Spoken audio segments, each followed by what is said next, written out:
Was that loud enough for you? Sorry if that was too loud. Well, welcome. I'm Donna McCartney, and I'm honored to be your worship associate today. I'm joined by Beth Stuyvesant, our director of music ministries, and also by Karen Magoon Pearson, who is our director of music ministries, and for the children and for our youth. So we welcome you this morning. Our minister, Reverend Sean Wilshire, is not with us today, but she has a message for you. Good morning, everyone, and happy Sunday. Okay, so most of you know Reverend Liz as she's one of our affiliate ministers and has preached here multiple times, and we love Reverend Liz. But here's some things you might not know about her that makes her even more amazing. Okay, as you recall, she currently works as a chaplain at the VA hospital. Now, this is the VA hospital. The VA hospital, which is known as one of the least progressive and slow-moving organizations on the planet. And yet, she has started an LGBTQ support group.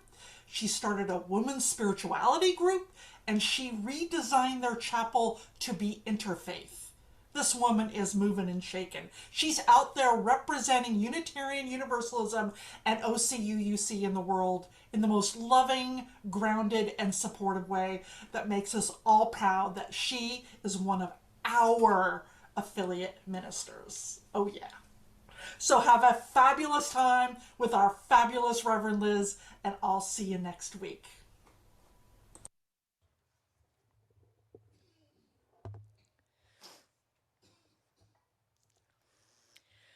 So, as you've heard, we're so delighted to have Reverend Liz Murphy, and she is, as Reverend Sean said, one of our OCUC affiliated community ministers. And so here's a little bit about her bio. So she is a chaplain fellow at the VA hospital, which you've already heard about, in Loma Linda, California. She graduated from Claremont School of Theology with a Master of Divinity in 2020.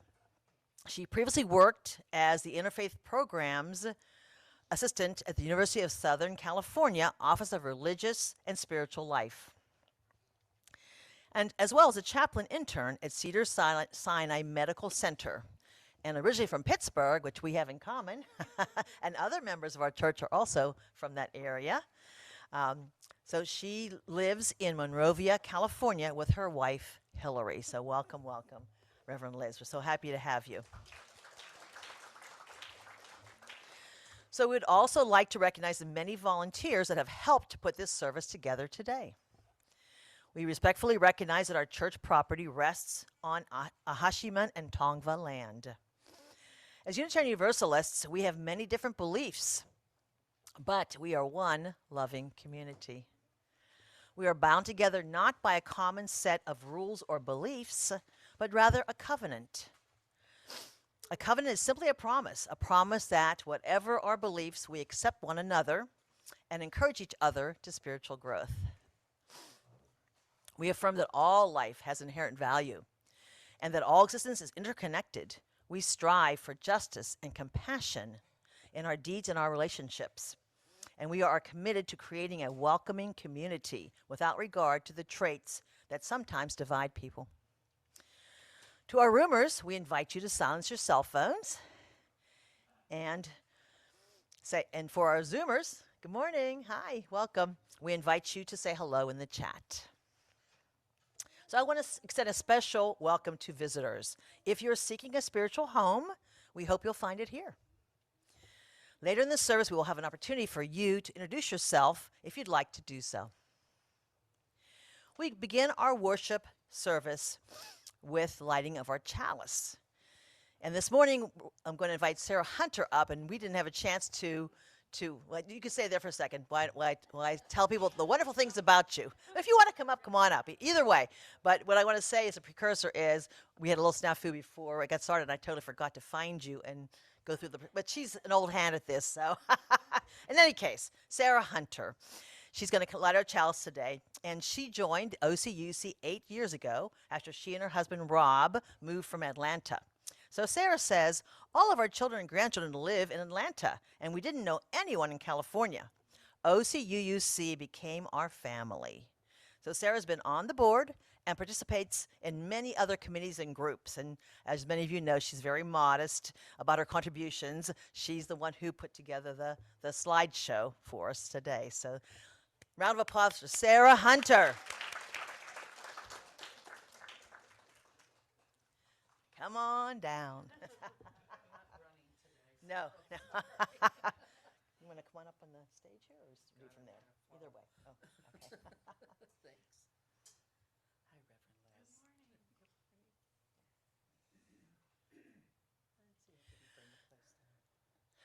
So let's say our unison affirmation together. Love Love is the spirit of the church, and service is its law. To dwell together in peace, to seek truth and love, and to help one another. This we affirm together. Now let's give her another round of applause. Yay!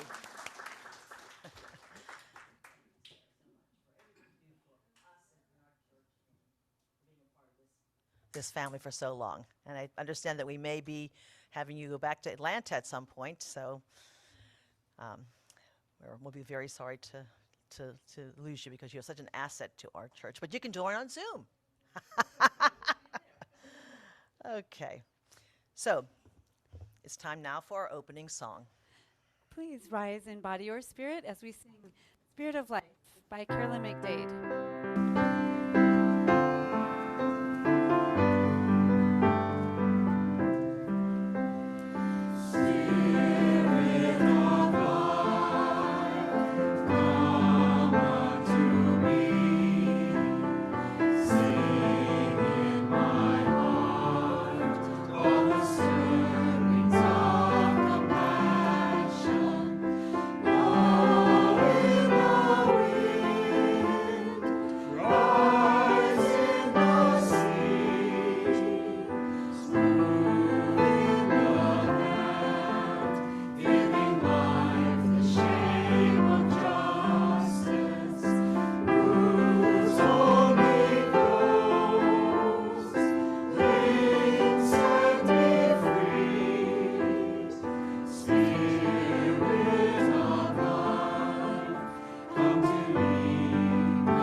Good morning, everyone. Good morning. If I can get that introduction every Sunday, I'd gladly be here. That was really generous and wonderful, and it's an honor to get to represent you all in my day-to-day work at the VA hospital. I'm so glad to be back in worship with you all today. Hello to those of you here in the sanctuary, and to those of you tuning in from home, our Zoomers. It's great to be with you. As has been mentioned, I'm one of your affiliated community ministers, and I'm so grateful to have the connection and support within this congregation in my work. Currently, as a chaplain fellow at the VA hospital out in Loma Linda, and working in a hospital in my day-to-day, it's always a joy to return to UU community through worship and service on Sunday mornings. It's wonderful to be with you all today. So in worship this month, you're pondering the spiritual theme of vulnerability. This morning we'll consider how we are rooted together with our natural world, asking the sacred questions that spur us toward a life of meaning and purpose. The natural world is a beautiful teacher of the possibility of relationship surrounding us, of making ourselves vulnerable to the harmony possible in community. What truth and connection might we find just outside our back doors? How might we learn some powerful lessons from the buzzing bees and the sprouting leaves? This Sunday we'll consider how we are rooted together, examining how the spirit of life works within us and around us when we most need it. Now I invite us to cross this threshold into worship together in this sacred worship space by centering ourselves with these words from the Reverend Gretchen Haley. There is nothing you need to bring with you to be welcome here. No right beliefs or proof of citizenship, no eternal optimism or clarity of conviction, no boundless courage or endless expertise. You do not need to know what brought you here, or how you will solve the problem you are turning over and over and over in your mind. Your bills do not need to be paid, and your checkbook can be a mess. Your children may have been up half the night, your hearing aids may not be working, and your knees may be creaking. You do not need to be already perfect, or even halfway, to belong in this circle where grace meets us where we are, but does not leave us as it found us, where love resides in each one of us, yet is somehow more than all, where life still pushes and rages and heals and transforms, creating us and this day anew once again. Come, let us worship together.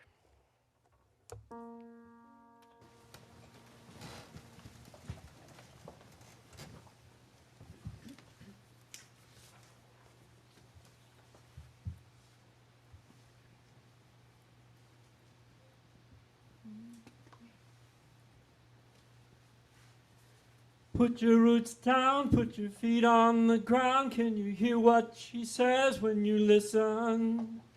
Put your roots down, put your feet on the ground. Can you hear what she says when you listen?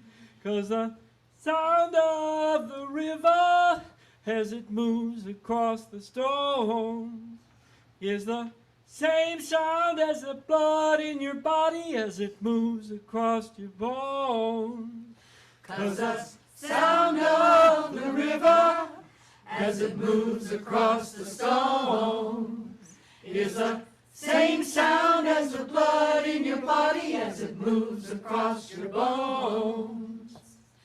Put your roots down, put your feet on the ground. Can you hear what she says when you listen? Put your roots down, put your feet on the ground. Can you hear what she says when you listen? 'Cause the put your roots down, put your feet on the ground. As it moves across the stone is the same sound as the blood in your body as it moves across the bone. 'Cause the sound of the river as it moves across the stone is the same sound as the blood in your body as it moves across the bone. Put your roots down, put your feet on the ground. Can you hear what she says when you listen? Put your roots down, put your feet on the ground. Can you hear what she says when you listen? Put your roots down, put your feet on the ground. Can you hear what she says when you listen? Put your roots down, put your feet on the ground. Can you hear what she says when you listen? When you listen, when you listen, when you listen, when you listen.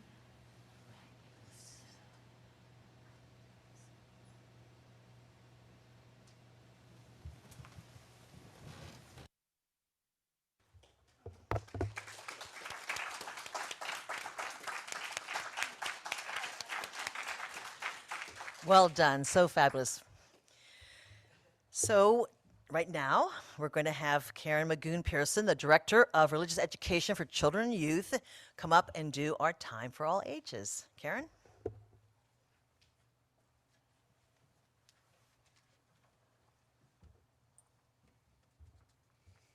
Good morning.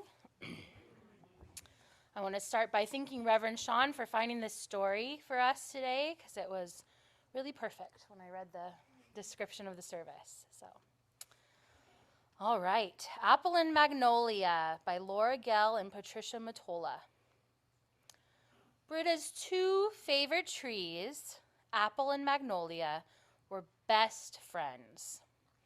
Britta couldn't explain how she was so sure about the friendship or how the trees had become best friends in the first place, but deep down in her heart, she knew it was true. Britta visited the trees every day.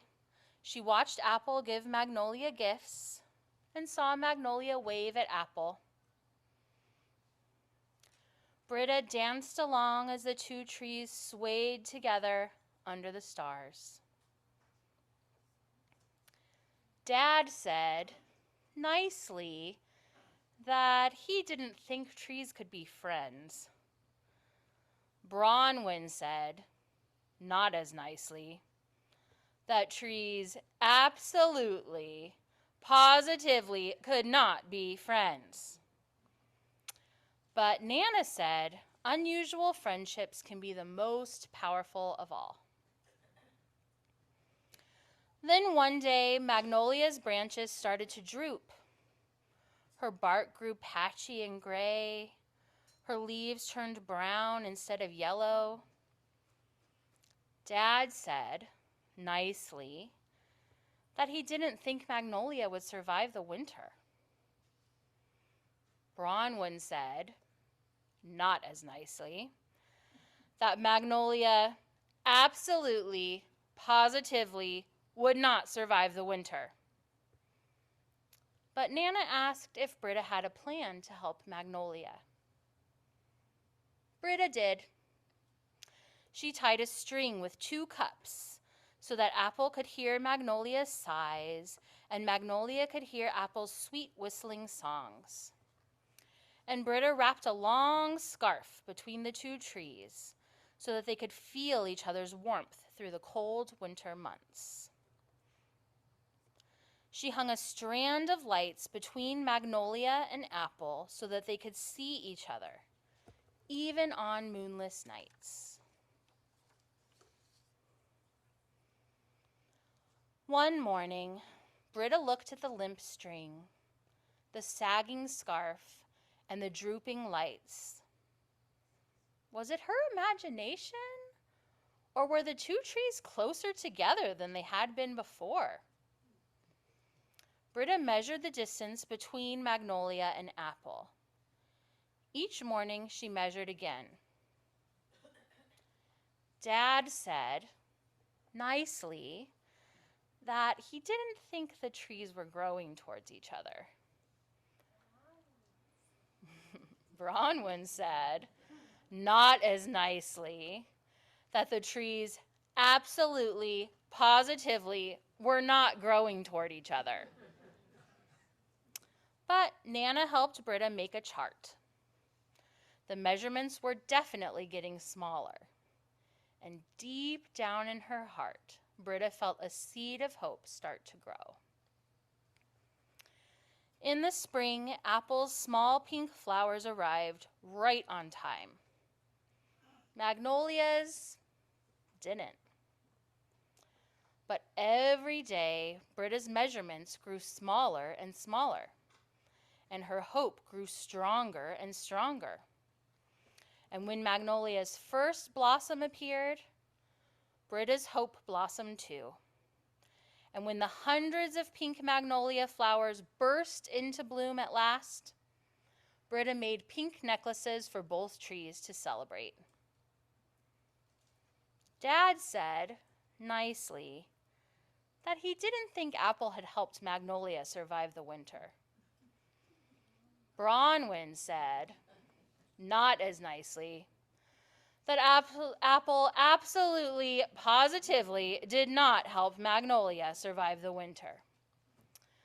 But Nana said unusual friendships can be the most powerful of all.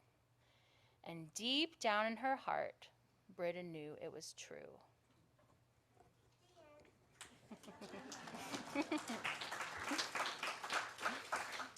I'm going to light the children's chalice, and then we're going to sing them and their teachers out to their religious education classes.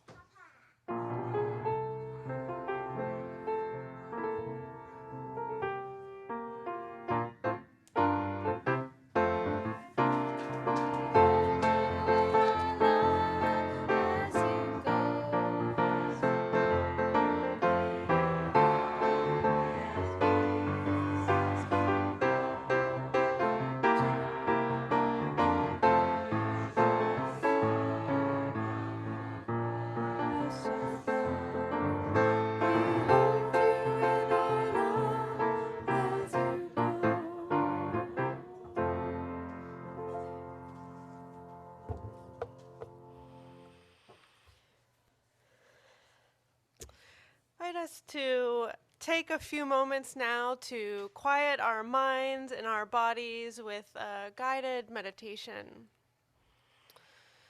So if you haven't already, I invite you to find a comfortable seat in your chair or on your couch at home, wherever you may find yourself this morning. You can let your eyelids slowly come to a close, or if it feels more comfortable, let your gaze go downwards. Just hold a gentle, soft gaze. Put your hands at your side or on the tops of your legs, or if you need a little extra tenderness, you can place them over your heart.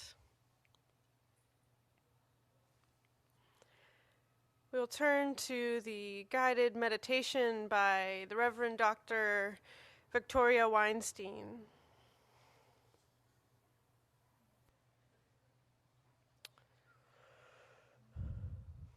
The church is a body. May this body breathe and be together in the spirit of hope. May it feel held by comfort.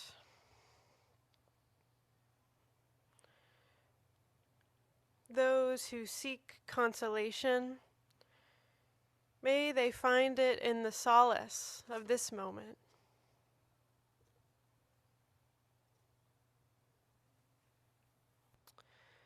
The church is a body.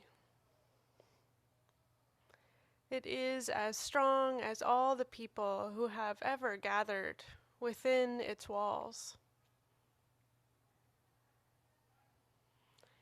It is the power of all they dreamed and all that they have done.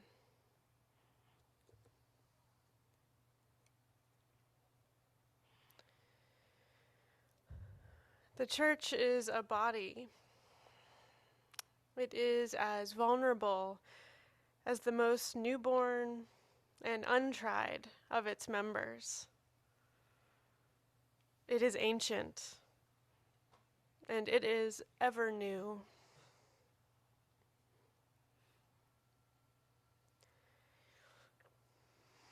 The church is a story. It is the story of lives that are interwoven, brought together in this place and this time for the simple purpose of caring for one another and helping one another along the arduous path. The church is a vision. It's a vision of harmony amidst diversity.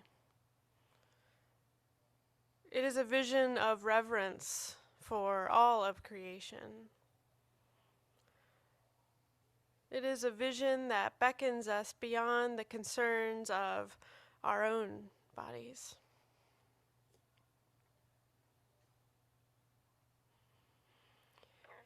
May we abide as one body in the spirit of faith, hope, and love, that this too is the story and vision of this church. And let us take a few moments now to sit in this sacred silence together.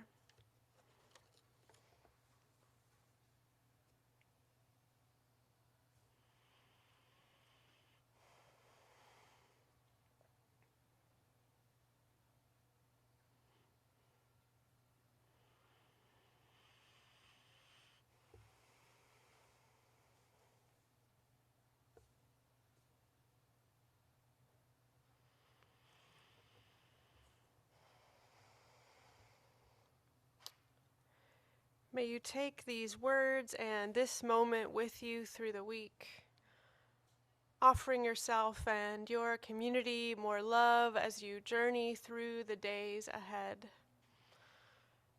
And as you come back into this space and time, let us take one more cleansing breath together, breathing in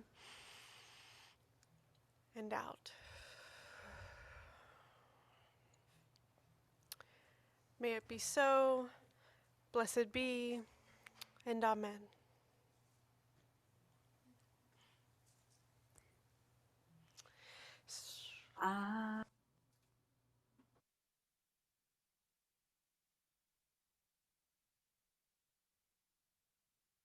We're going to get to that beautiful song. I'm ready for it too. Our reading this morning comes from Khalil Gibran, who I think is that beautiful illustration. Thank you for finding that. Beautiful illustration. The Lebanese American early 20th century poet and religious philosopher. We're going to hear his poem On Religion, which gives us a glimpse at how the natural world might give us a blueprint for a community that nurtures vulnerability and that recognizes the importance of harmony. He writes, "An old priest said, 'Speak to us of religion.' And he said, 'Have I spoken this day of aught else? Is not religion all deeds and all reflection? And that which is neither deed nor reflection, but a wonder and a surprise ever springing in the soul? Even while the hand hew the stone or tend the loom? Who can separate his faith from his actions, or his belief from his occupations? Who can spread his hours before him, saying, 'This is for God, and this is for myself. This for my soul, and this for my body?' All your hours are wings that beat through space from self to self. He who wears his morality but as his best garment were better naked. The wind and the sun will tear no holes in his skin, and he who defines his conduct by ethics imprisons his songbird in a cage. The freest song comes not through bars and wires, and he to whom worshiping is a window, to open but also to shut, has not yet visited the house of his soul, whose windows are from dawn to dawn. Your daily life is your temple and your religion. Whenever you enter into it, take with you your all. Take the plow and the forge and the mallet and the lute, the things you have fashioned in necessity or for delight. For in reverie you cannot rise above your achievements nor fall lower than your failures. And take with you all people. For in adoration you cannot fly higher than their hopes, nor humble yourself lower than their despair. And if you would know God, be not therefore a solver of riddles. Rather look about you, and you shall see God playing with your children. Look into space, you shall see God walking in the cloud, outstretching God's arms in the lightning and descending in the rain. You shall see God smiling in flowers, then rising and waving God's hands in trees. May it be so.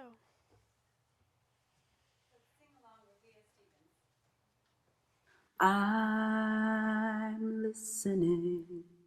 I am listening. Spirit, speak to me. I'm listening. I am listening. Spirit, speak to me. My ears are wide open.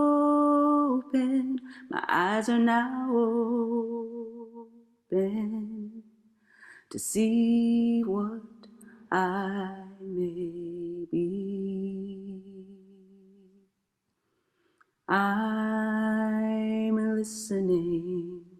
I am listening. Spirit, speak to me. I'm listening.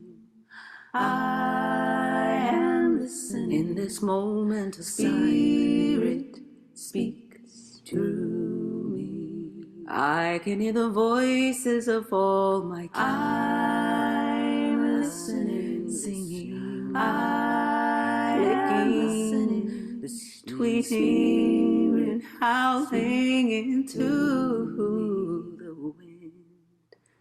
My ears are wide open, joy. My eyes are wide open, love to see what here for you and me. Oh, I'm listening in this moment of silence. I am listening. I hear Spirit speak through me.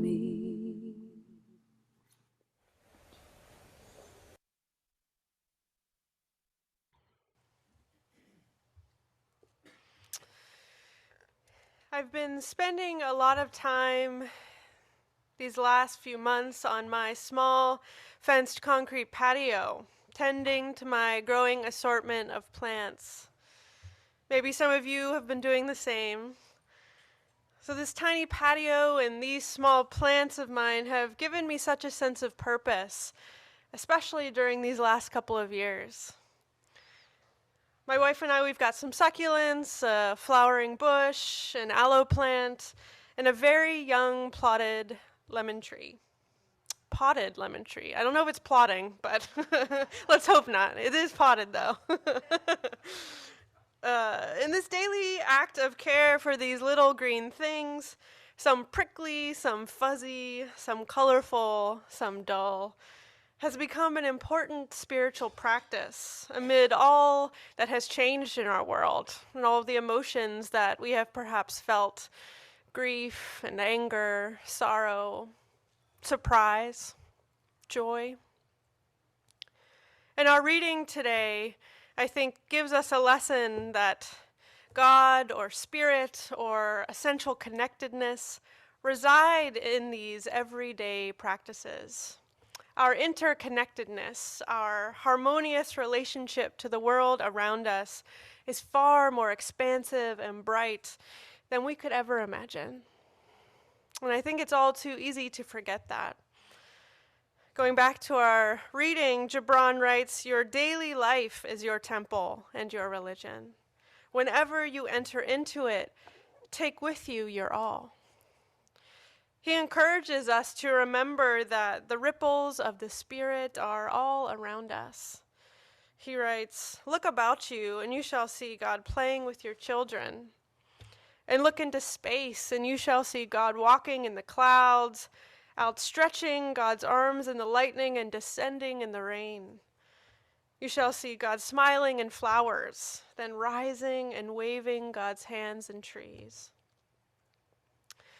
I think the natural world, creation, has a lot to teach us about nurturing vulnerability, about finding harmony in relationship and community, if we're willing to see it. And aren't we in a time, an important time, to reset and rewrite what it means to be in relationship and community with one another? My understanding of harmony took a turn a couple of years ago as I learned through experience just how radical and challenging this concept can actually be, and how needed it is in this moment in our communities, in our country.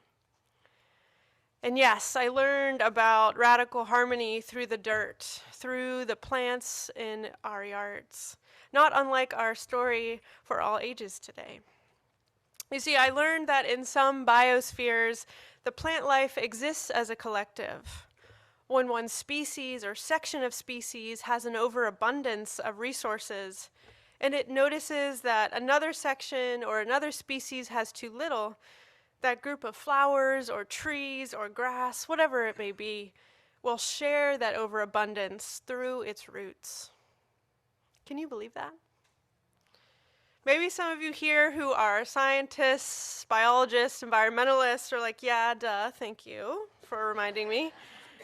And I know it sounds so unbelievably simple as I say it again this morning, but just stick with me for a second here and let's think about it again. This flower has the ability to recognize it has more than enough.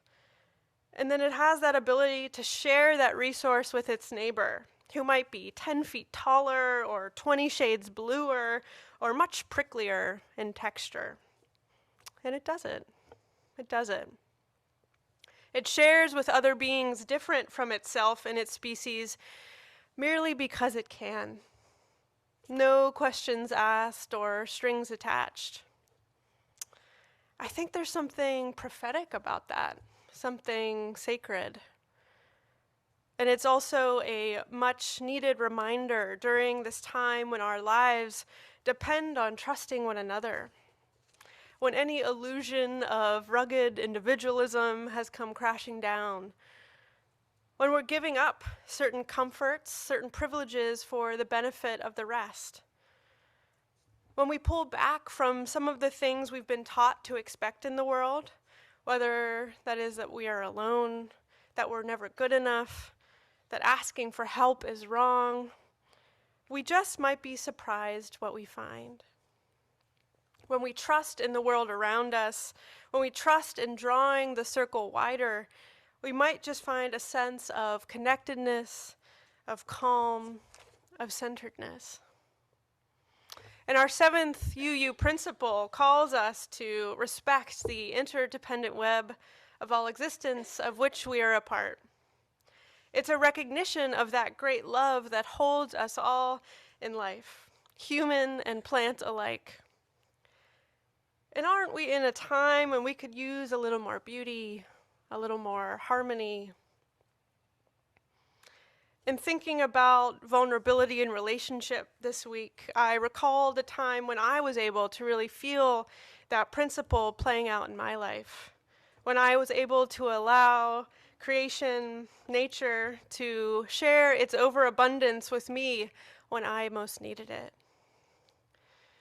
As a kid growing up in Western Pennsylvania, my grandmother would pay me a nickel for every weed that I pulled in her garden.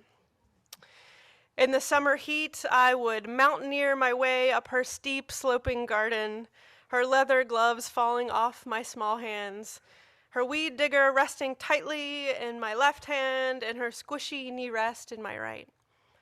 I tore her garden up. I was digging each weed out with heaps of fertile soil along with it. And my best haul probably amounted to maybe $3. That's generous. But I never left with fewer than 10. She would pretend to be doing other chores while I worked hard. And those chores mostly pertain to just so happening to make some lemonade and quietly following my steps, pulling the little weeds that I had overlooked. But every time I finished, I knew there was a "good job, Lizzie," a glass of lemonade, and a strong pat on the shoulder awaiting my pitiful bounty. She probably knew that her green thumb gene had passed me over, but she never once let on. She always had a good excuse to finish up early every afternoon. "Oh, it's too hot out here. Why don't you come help me with the border of this puzzle?" I think you've got 'em all. I just can't believe it. And in time, as we all do, I grew up, and my grandmother's garden no longer required my services. It was probably for the best. But by my mid-20s, I had moved away, I had started a career, and my grandmother, also as we do, she passed away, the beloved matriarch of our family. The winter after she died, I visited her grave for the first time. And really all I could bear to do was sit under the big pine tree that set roots next to her headstone. It was only fitting for her to have this small piece of nature with her always, the weeds poking through the snow, the roots deepening around her. She would have liked it that way. And so not long after that winter, I was taking a walk with my roommate's dog around my neighborhood. I was still grieving. I felt aimless, thinking about those summers weeding in my grandmother's garden. And as the dog I was walking stopped to smell the roses, literally, a butterfly flew out of the bush and over to me. It landed on my left shoulder just next to my ear. Together, this tiger-colored insect and I stood for a moment or two, transfixed, neither moving an inch. On that summer day, I just knew that it was another one of my grandmother's pats on the shoulder. I could just feel it. It was as if this insect was whispering to me, "It's too hot out here. Why don't you come help me with a corner of this puzzle? I think you've got 'em all. I can't believe it." In time, it flitted away, off into the tall bushes standing next to me. And they looked like they could use some tending to. And I would have offered, but I smiled and turned knowing that I had enough of my grandmother's nickels to last me a lifetime. And as I think about this moment now, I like to think that that butterfly was sharing with me, reminding me it's okay to be sad, but also that tomorrow will come, the sun will rise, and we can be grateful for the sun-like love and warmth that we've experienced in life. And in fact, we can share it with one another when those around us most need it. When I needed it, this tiny insect gave me the gift of connection, of a sacred recognition of our connectedness to all around us, but also to all those who've gone before us. So my question to you, church, this morning is, how can you be like those flowers in your garden and the insects in your yard? Those flowers that share their overabundance without question, who take the little bit of help when they need it, without shame or embarrassment. We don't have to flatten our differences, the things that make us us, to live into this spirit of the collective. It'd be such a shame to scuttle or hide away those differences among us. I've got to think that those are there for a reason. So can we recognize when our sense of difference is blotting out our chance to be grateful for what is and can be around us? A chance to really feel in our bones that sense of interconnectedness, that ripple of the Spirit. That which is sacred does not dwell only in the parts of us that are most acceptable or most beautiful or most intriguing to others. That special thing dwells in the totality of who we are and the totality of the world around us, including in the gardens in our backyards, or, like in my case, the small jade plant on my patio. This work of harmony is anything but simple. It requires a recognition of the advantages and disadvantages each one of us has in life. It requires us to choose community over self. It requires so much love and patience and vulnerability. The movements of this moment are calling us towards this.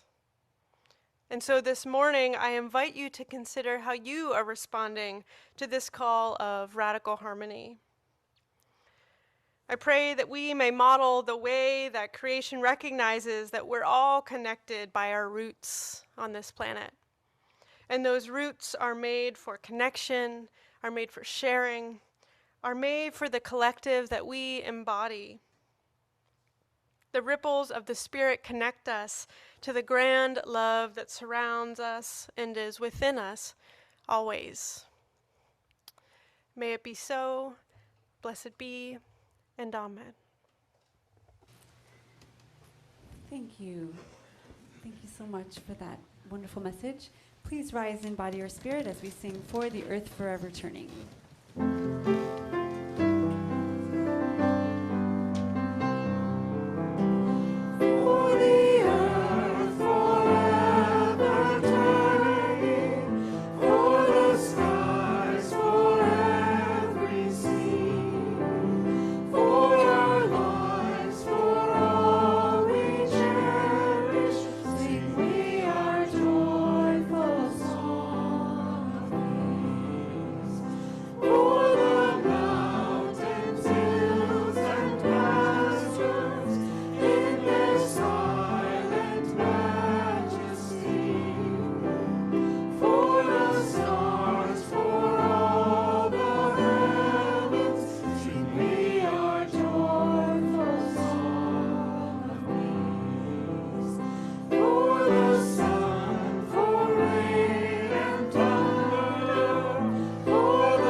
Unitarian Universalist churches are fully self-supporting, meaning that members and friends raise all the funds for the operating budget, ministries, and programs of our church. We're ever grateful for your gifts of time and treasure and talent.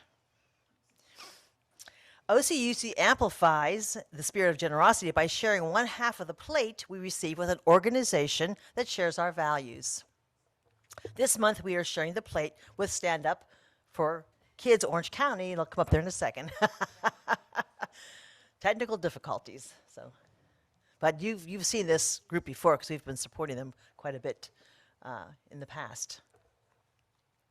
Well, let me just tell you about their mission. So their mission is to end the cycle of youth homelessness in our community.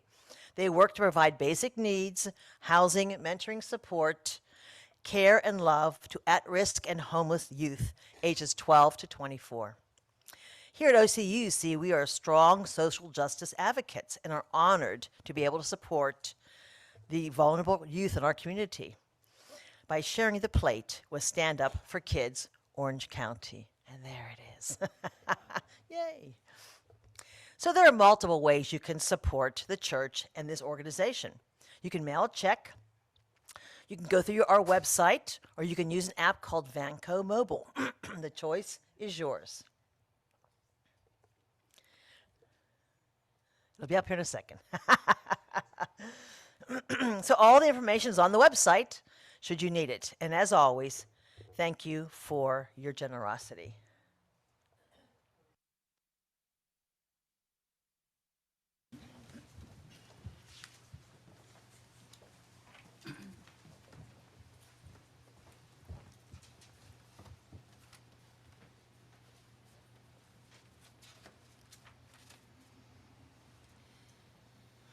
Within the woodlands flowery gladed by the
going to sing the song that we sing every Sunday. This song puts our intentions into words and expresses our gratitude for the many gifts we share.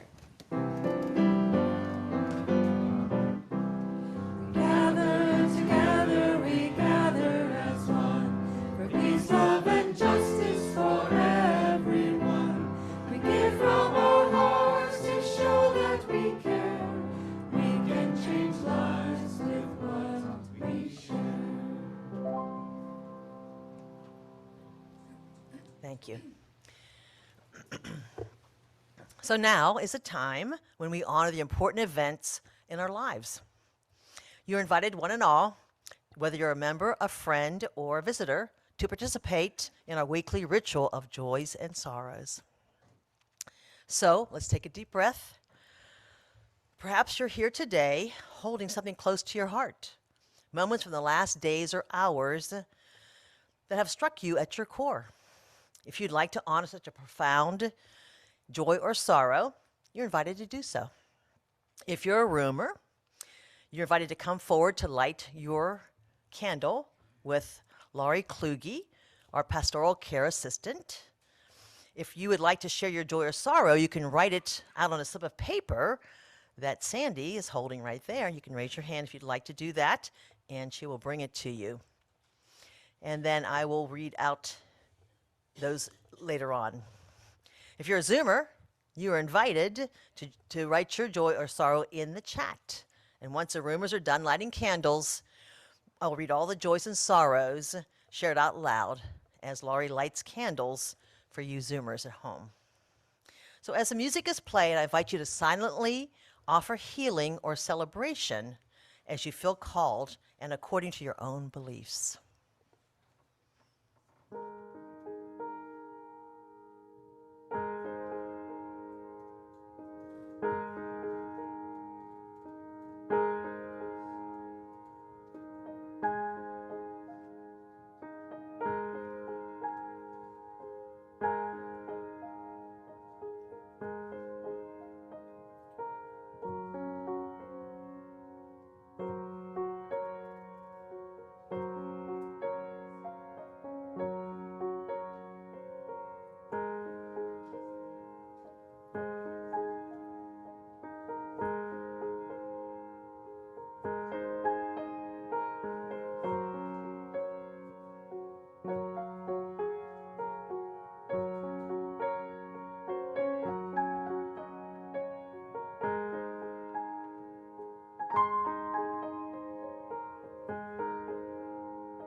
So let's take a look at the folks sending stuff through the chat.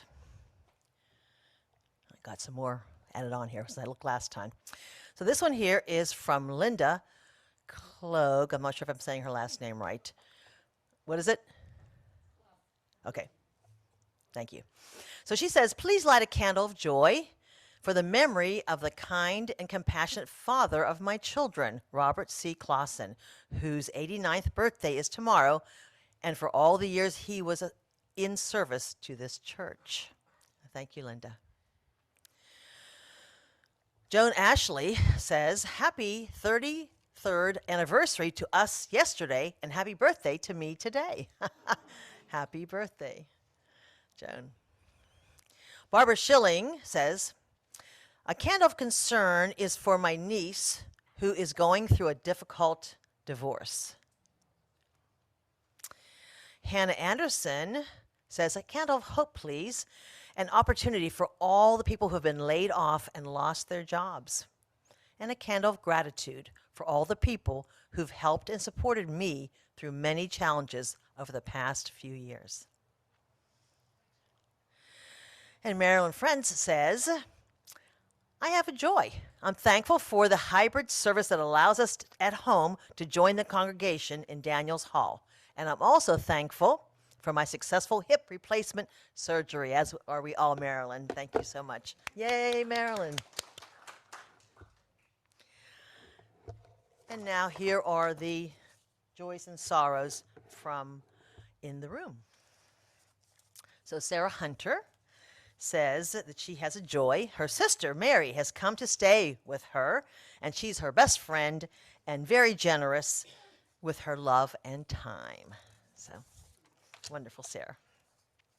Dave Carlson says he has a celebration. 25 years ago, next Tuesday, he joined the OCUUC. This was absolutely the right place at the right time, he says. So yay, Dave. It's been wonderful having you all these years. Thank you. Mofani and John Kaiser have a joy. The talent show, and they want to thank the talent show and Beth for organizing it. They didn't realize that they had so much talent in our congregation. So fantastic. If you were part of the talent show, raise your hand. Oh, they were at home, I guess. Or they're shy. One of the two. I'm not sure. All right. Thank you. This is an anonymous joy. Today's flowers are in honor of Maria Good's daughter's 18th birthday. Actually, it's from Sandy, so thank you, Sandy. And it's Maria Good's daughter's 18th birthday. Deborah Kwan, who is our Pledge Drive chair, has a joy. She says the wonderful turnout for the Pledge Drive brunch last Sunday. She's so grateful for that. Thank you to all who attended the brunch and turned in pledge cards. We'll hear more from her in a little while. And B has a sorrow. My friend Dylan, who lost his father a few weeks ago, we wish him to heal from the sorrows soon. And I also want to say that B has stepped in with meditation in our church, and she was the meditation leader today, so thank you, B, very much. Let's hold in love all the joys and celebrations and all the hurts and the sadness, both spoken and silent. Let our joys remind us to be thankful, and our concerns remind us to be hopeful. And our sorrows remind us that we need to connect. Let all these moments remind us that we are not alone. So please join in Lori as she shares a message with us this morning.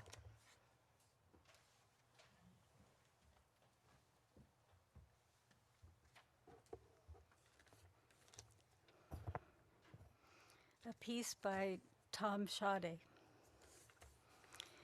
There is a power at work in the universe. It works through human hands, but it is not made by human hands. It is a creative, sustaining, and transforming power, and we can trust that power with our lives. It will sustain us whenever we take a stand on the side of love, whenever we take a stand for peace and justice, whenever we take a risk. Trust in that power. We are together held by that power.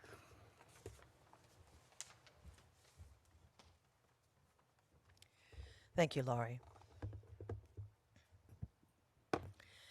So now let's join together as we extinguish the flame of the chalice and say together, we extinguish this chalice, but not the light of truth, the warmth of community, or the fire of commitment. These we carry in our hearts until we are together again. So thank you all for joining us this morning. We're a congregation made up of people who all believe differently, and yet when we gather together, we make up one loving community. We need not think alike to love alike. If you are a guest or a visitor or someone who has not yet been known to us, I invite you to become part of this beloved community. Zoomers, we encourage you to write in the chat your name and where you're from so we can welcome you. If you're here in the room right now, you can raise your hand and someone will bring a mic over to you. So is there anyone here who would like to introduce themselves? There we go. Thanks, Beth.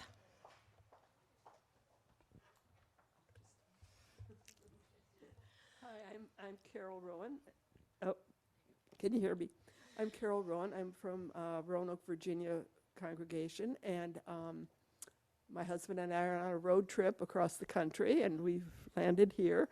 And I've been privileged to come here, and also last week we were in Palm Desert, and I attended a UU congregation there. And anyone who's sitting behind me will see I'm writing voluminous notes about things that I can take back to my congregation. So thank you for having me here, and thank you for good ideas.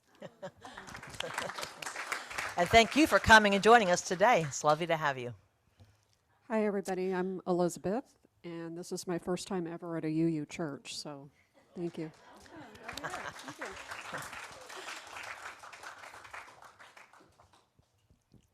Hello, I'm Bob Bryant. I was a member here until 2008 when I moved to Silver City, New Mexico, a little slice of heaven. Well, welcome back. Okay, a lot of visitors today. It's wonderful. And people coming back again.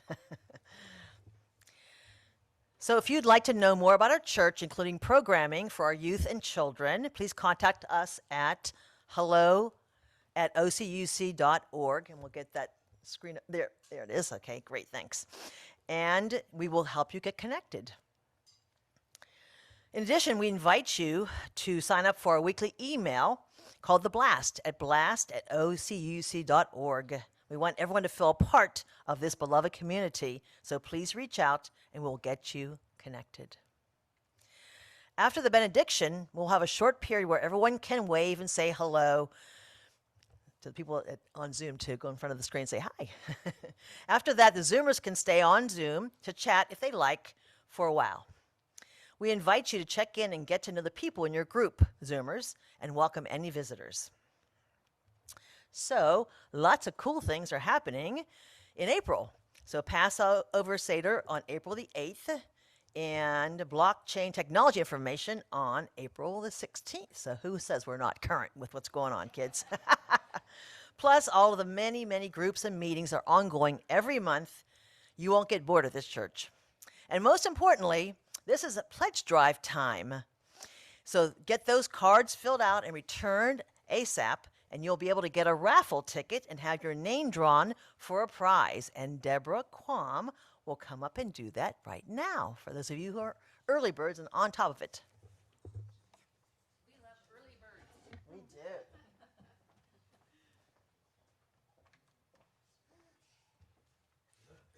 Good morning, all. And thanks to those who attended the brunch last week. I think we had a good time, even though it was a little sprinkly.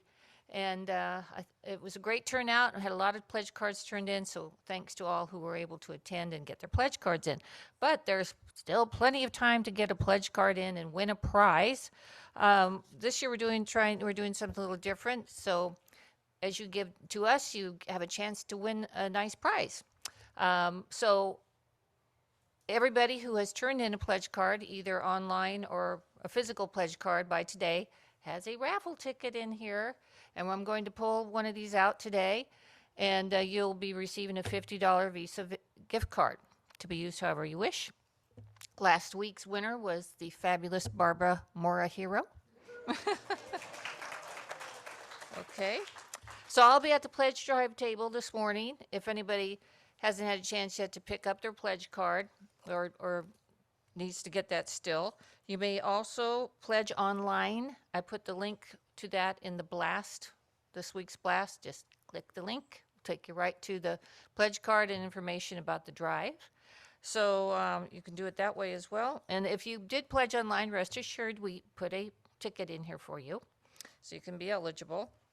For those who were not able to attend and get their card last week or pick up a card today, I'm going to be mailing the remainder of the cards this week. And we'll, again, keep going with our raffle for the next few Sundays to encourage people to please get their cards in and be eligible for this fabulous gift. So, all right. So here's what we're going to do. Donna, could you come up here, please? Sure. And turn your head so you can't see names. Put Okay. my hand in there. Okay. Pick one card. Stirring them up. Stirring them up. Okay. All right. And the winner is Whoops. on the floor. Glenn Highland. Glenn Highland is the winner. Hey, Glenn. You need not be present to win. So we will give Glenn his gift certificate next time we see him. I know Nina sees him sometimes, but he's at home today. Okay, maybe you're online. Hi, Glenn, you won. Okay. Thanks, everybody. I'll be at the courtyard at the table. Can't miss me. I have a 9-foot flag out that says Pledge Drive. Well, congratulations, Glenn, if you're out there. Good for you. And for everyone else who has already done their pledge drive. And now it's time for my pledge drive's testimonial. So I've only been a member of this church for a little bit more than a year. And when I joined, I pledged right away just because it was easier for me. I was pledging at another church, so I just transferred that over to this church here. So when I value something, I like to support it, and I like to help pay for it, because it makes me feel more connected to the church and the community. So I make it easy for myself. I auto pay monthly through my bank, so it just happens without me even thinking about it. Once a year, I'm reminded that costs go up and that I need to decide to adjust my pledge accordingly. So I encourage everyone in this room and on Zoom to do it the easy way. Fill out your pledge card, either online or physically, and support our wonderful church community through auto pay or a method that works for you. It's easy. Do it today, and you may win the prize next time.